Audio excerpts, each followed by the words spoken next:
Hello hi friends, కొస నాలుగేళ్ళు ఇవాళ కొస నాలుగేళ్ళు కింద పావురం కడుతున్నా. పావురం కట్టాలంటే మనం బెలూన్ పెట్టి కట్టాలంటే చెయ్యి వస్తుంది. అందుకని ఇగో 2 ఏళ్ళు పెడితే కరెక్ట్ కొస నాలుగేళ్ళు వస్తుంది. ఇట్లా వేసి కట్టి చూసుకోవాలి. ఇట్లా ఇది 3 వచ్చిందా, ఇగో కొస కొస 4 ఇట్లుంటుంది. కొస నాలుగేళ్ళు ఇట్లా కట్టాలి పావురం.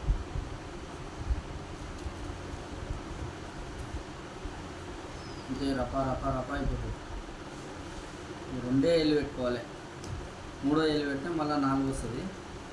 కొస 4 ఏళ్ళ వల్ల పావురం మనం ఎంత మంచిగా కట్టుకుంటే వల్ల అంత మంచిగా కుదురుతుంది. పూసేయనికి అదేయనికే ఎక్కువ తక్కువ కాకుండా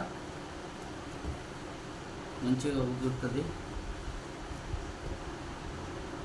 2 ఏళ్ళు పెట్టాలి. కిందికి ముడి తీసుకోవాలి. ఒక్కటే ముడి రప్పుకుని ఇట్లా గుంజేసేది అంతే.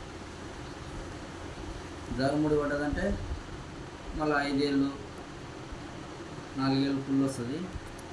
ఇట్లా పైనకి ఇట్లా ఫస్ట్ ఈ కళ్ళకి ఇట్లా తీసుకోవాలి. కళ్ళకి ఇట్లా తీసుకొని దీన్ని ఇట్లా పట్టుకొని ఈ తాడు ఉందా, ఈ తాడుని వచ్చేసి కిందికి గుంజుకోవాలి. ఈ తాడు ఇట్లా పట్టుకోవాలి. దీన్ని ఇట్లా వేసేయాలి. తీసేసి ఒకటేసారి కథ అంతే.